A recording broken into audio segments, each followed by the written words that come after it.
दोस्तों नमस्कार। आज एक बार फिर फेसबुक के माध्यम से आज एक समसामयिक मुद्दे पर आपसे चर्चा करने की इच्छा हुई, तो फिर आपके सामने एक बार आया हूँ। अभी दिल्ली के जंतर मंतर पर 21 अगस्त से आरक्षण हटाओ आंदोलन की शुरुआत हो चुकी है और आरक्षण को लेकर के सबके अपने अपने तर्क हैं। मैं आरक्षण को, सारी व्यवस्था को लेकर के कोई टीका टिप्पणी नहीं करना चाहता हूं, लेकिन एक कहानी के माध्यम से आपको आरक्षण की पूरी स्थिति बताना चाहता हूं। उस कहानी का शीर्षक है आरक्षण की सीढ़ी। इस आरक्षण की सीढ़ी जो कहानी है उसमें मूलतः 4 पात्र हैं, 4 किरदार हैं। मूलतः 4 किरदार हैं, 1-2 अन्य किरदार भी आएंगे। उसमें जो पहला किरदार है वो रामलाल है, जो सब्जी का ठेला लगाता है। उसके छोटे बच्चे हैं, किसी तरह से वो अपने घर का खर्चा चला पाता है। एक दूसरा व्यक्ति है जो कि शंकर नाम का है, वह एक सरकारी नौकरी में है। मैं उसमें नहीं जाऊंगा कि वो किस वर्ग से है, वो सरकारी नौकरी में है। तीसरा एक छात्र है, युवा जिसको कह सकते हैं आज की स्थिति में जैन जी, एक अरुण है जो बहुत ही मेधावी छात्र है। और चौथे हैं प्रोफेसर विद्यानंद जी, जिन्होंने शिक्षा के क्षेत्र में काफ़ी ज्ञान अर्जित किया है और प्रोफेसर साहब हैं तो ऑब्वियस सी बात है। बात है मध्य प्रदेश के एक छोटे से कस्बे की। उस कस्बे में बरगद के पेड़ के नीचे अभी भी आप गाँव में जाएंगे तो चौपाल लगती हैं। उस चौपाल में आपको पता है सभी लोग इकट्ठे होते हैं, चर्चा करते हैं, बात करते हैं। तो रामलाल जो सब्जी के ठेला लगाता है सड़क के किनारे, वो चौपाल शाम की लगी हुई है, वो लौट कर आता है। वहाँ पर शंकर जी बैठे हैं, अरुण जी भी बैठे हुए हैं और प्रोफेसर विद्यानंद जी भी बैठे हुए हैं। वो रामलाल जो है वो शंकर जी से पूछता है कि मेरी आर्थिक स्थिति बहुत ख़राब है, मैं अपने बच्चे की फीस भी नहीं दे पा रहा हूँ, मैं कैसे अपने बच्चे की फीस दूंगा। तो शंकर जी कहते हैं कि इसी स्थिति को दूर करने के लिए तो आरक्षण की व्यवस्था की गई थी।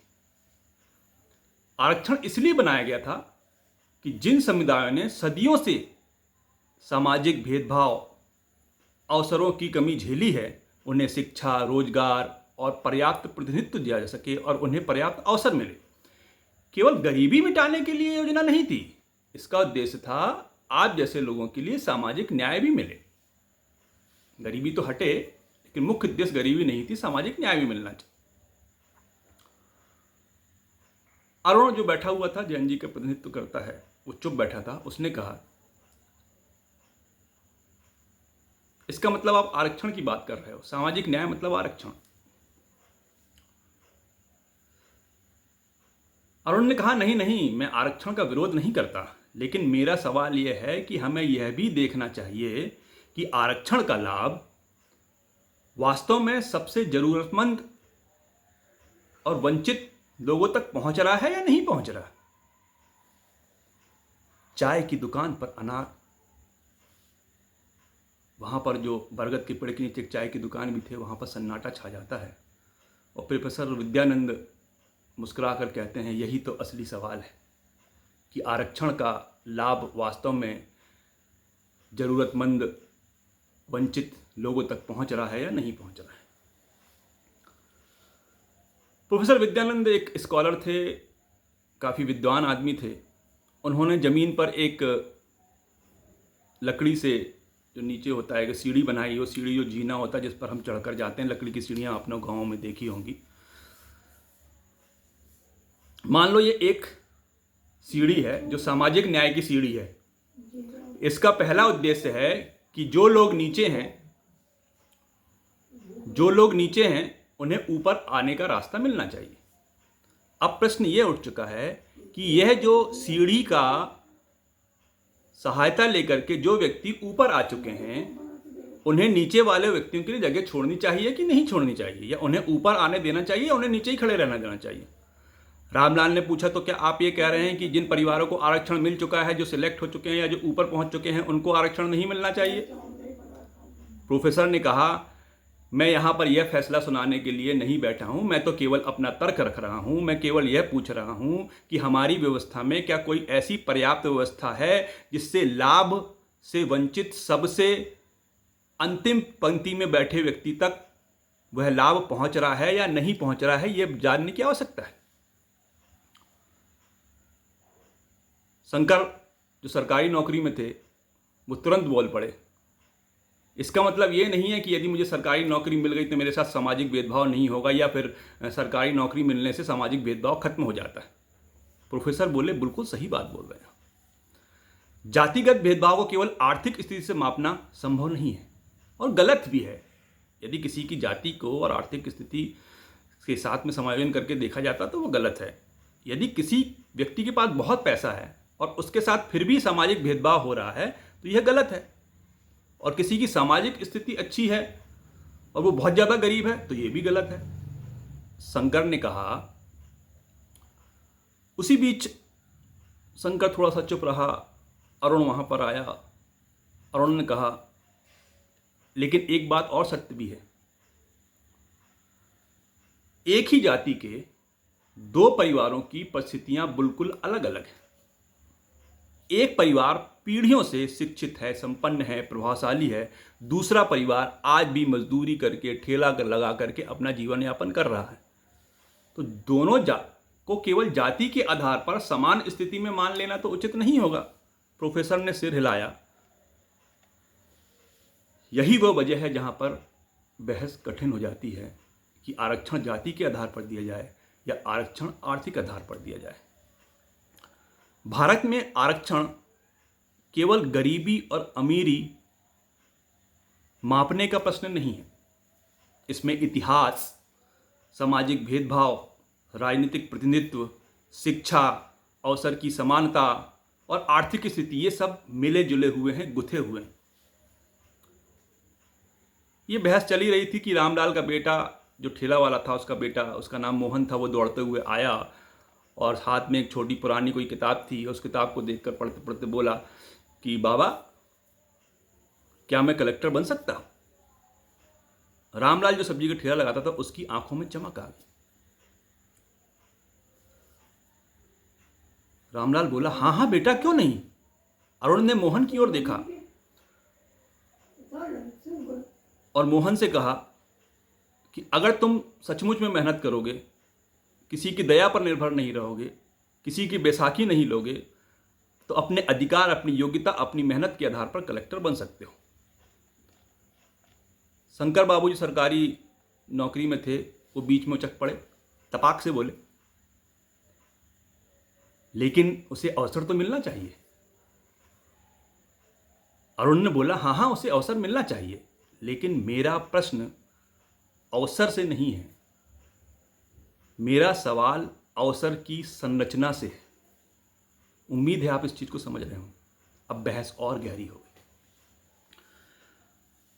अरुण ने कहा कि अगर किसी बच्चे को अच्छी शिक्षा नहीं मिली, उसके माता पिता अशिक्षित थे, वो मजदूर थे, ठेले वाले थे, उस बच्चे के पास कोचिंग की सुविधा नहीं थी, डिजिटल साधन नहीं था, ऑनलाइन कोचिंग नहीं कर सकता था, केवल परीक्षा के दिन उसे किसी विशेष श्रेणी में रख करके हम अपने समाज के प्रति सामाजिक भेदभाव या न्याय को पूरा नहीं कर सकते।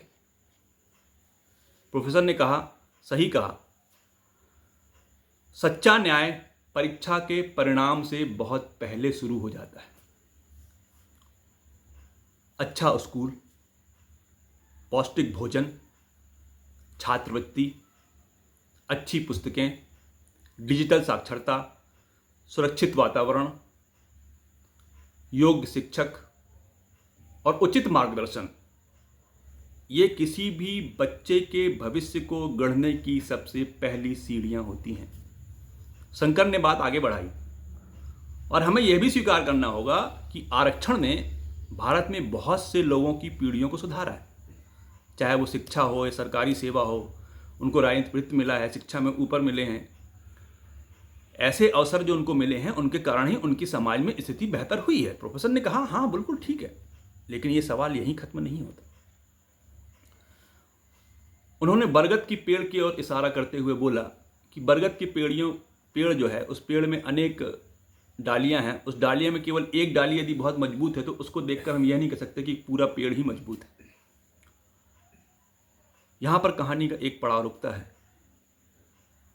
10 साल गुजर जाते हैं और रामलाल जो ठेला लगाने वाला था उसका बेटा मोहन को एक अच्छे स्कूल में अपनी मेहनत के बल पर एडमिशन मिल जाता है, प्रवेश मिल जाता है, वो प्रतियोगी परीक्षा देता है और सरकारी नौकरी पा लेता है।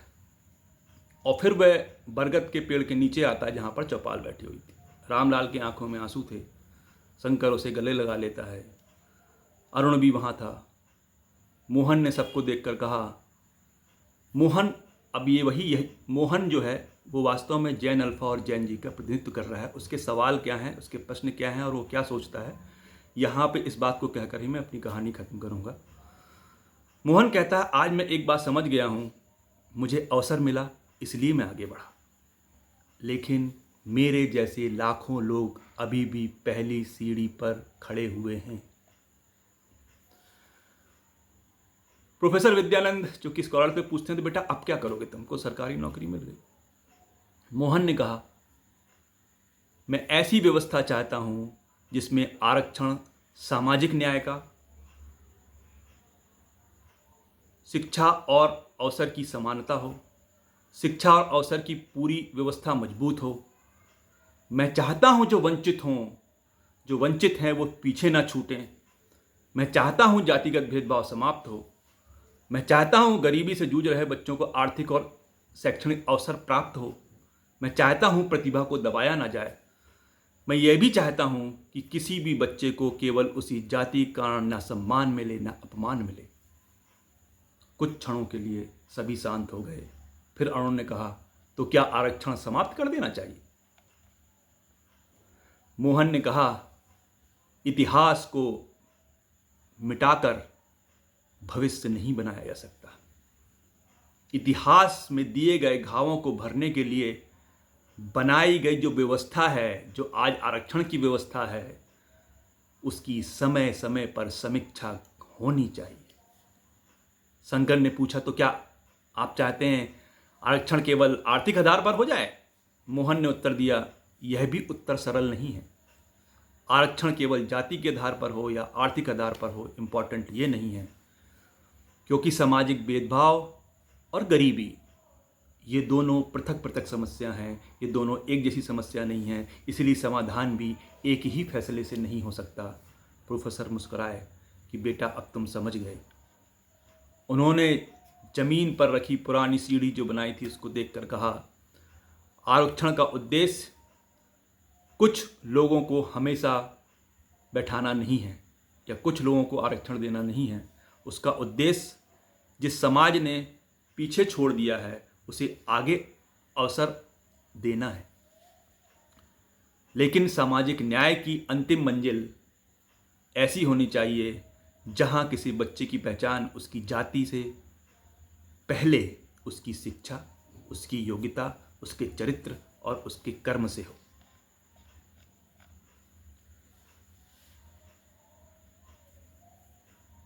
यहाँ पर कहानी का चैप्टर ख़त्म होता है। रामलाल का ठेला अभी भी उसी किनारे लगा हुआ है। अरुण ने प्रतियोगी परीक्षाओं को पढ़ाना शुरू कर दिया है। शंकर अपने पद का दुरुपयोग करता है और प्रोफेसर विद्यानंद एक ही बात कहते हैं, बेटा भारत को एक ऐसी व्यवस्था चाहिए जिसमें न्याय हो, अवसर हो, सामाजिक सम्मान हो और योग्यता को आगे बढ़ने का पूरा अवसर मिले। किसी को उसकी जाति के कारण पीछे न छोड़ा जाए, किसी को उसके जाति के कारण हमेशा आगे भी ना रखा जाए और सबसे पीछे चल रहा है उसको आगे लाने की जवाबदारी हम सबकी है। जो सबसे पीछे चल रहा है उसको देश की मदद पहुँचे। बरगद के नीचे बैठे हुए सबसे बुजुर्ग व्यक्ति ने अंतिम वाक्य साथ में ख़त्म करूँगा, सच्चा सामाजिक न्याय वह नहीं है जिसमें कुछ लोग हमेशा सहायता लेते रहते हैं, सच्चा सामाजिक न्याय वह है जिसमें सहायता पाने वाला व्यक्ति इतना सक्षम हो जाए कि वह किसी और को भी आगे बढ़ाने लगे। शायद यही उस आरक्षण की सीढ़ी का असली उद्देश्य है। सीढ़ी पर चढ़ना ही नहीं है, किसी के लिए सीढ़ी बन जाना भी आवश्यक है। इन्हीं शब्दों के साथ बहुत बहुत धन्यवाद। जय हिंद, जय भारत।